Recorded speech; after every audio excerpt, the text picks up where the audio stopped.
দর্শক, এই মুহূর্তে ঢাকা বিশ্ববিদ্যালয়ের টিএসসিতে বড় পর্দায় খেলা দেখা সমর্থকদের খোঁজ খবর নিচ্ছেন সহকর্মী সাজ্জাদ জাহান। সরাসরি যুক্ত হচ্ছে তার সাথে। সাজ্জাদ, এই উত্তেজনার বারুদে ঠাসা ম্যাচে দর্শকদের উপস্থিতি কেমন দেখছেন জানাবেন আমাদেরকে। তোহা, আপনাকে ধন্যবাদ। আমরা রয়েছি এই মুহূর্তে রাজধানীর টিএসসি প্রাঙ্গণে। এখানে আর্জেন্টিনার এবং ইংল্যান্ডের যে সেমিফাইনাল খেলা, সেই খেলায় উপভোগ করতে এই দূর দূরান্ত থেকে নানান শ্রেণী পেশার মানুষ এসেছেন। এখানে আমরা আপনাকে দেখাতে চাই, যদি এখানে অনেক মানুষের সমাগম, এখানে দেখতে পাচ্ছি যে ব্যাপক উৎসাহ উদ্দীপনা বিরাজ করছে।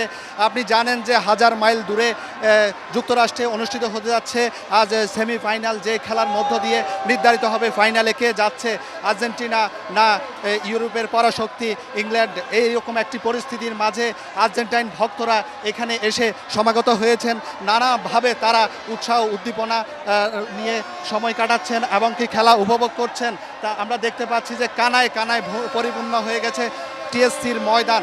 এখানে যদি আমি আপনাকে বলে রাখি একটু, যে আজকের খেলার মধ্য দিয়ে যেমন নির্ধারণ হবে যে কে সে বিশ্বকাপের সেই স্বর্ণের কাপটি অর্জন করবে, তেমনি দর্শকদের মাঝে হাজার মাইল দূরের যে খেলা অনুষ্ঠিত হচ্ছে সেই খেলার উৎসাহ উদ্দীপনা যোগাতে তারা যেন এক মোহ উত্তেজনায় পরিস্থিতি এখানে বিরাজ করছে।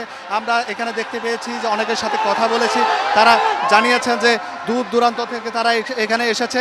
তো এখানে তাদের উদ্দেশ্য যে বড় পর্দায় প্রিয় পরিবার পরিজন সহ বন্ধু বান্ধবের সাথে খেলা উপভোগ করবে, এমন একটি পরিস্থিতি বিরাজ করছে।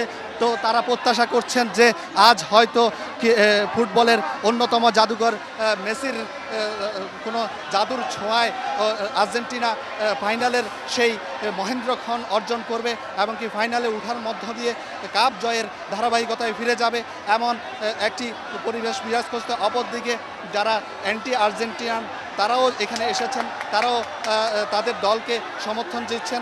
এখানে একটি উৎসাহ উদ্দীপনা এবং আবেগ ঘন আনন্দময় পরিস্থিতি বিরাজ করছে। এই ছিল আমার কাছে এখান টিএসসি ময়দান থেকে সর্বশেষ পরিস্থিতি। জি সাজ্জাদ, আপনাকে ধন্যবাদ।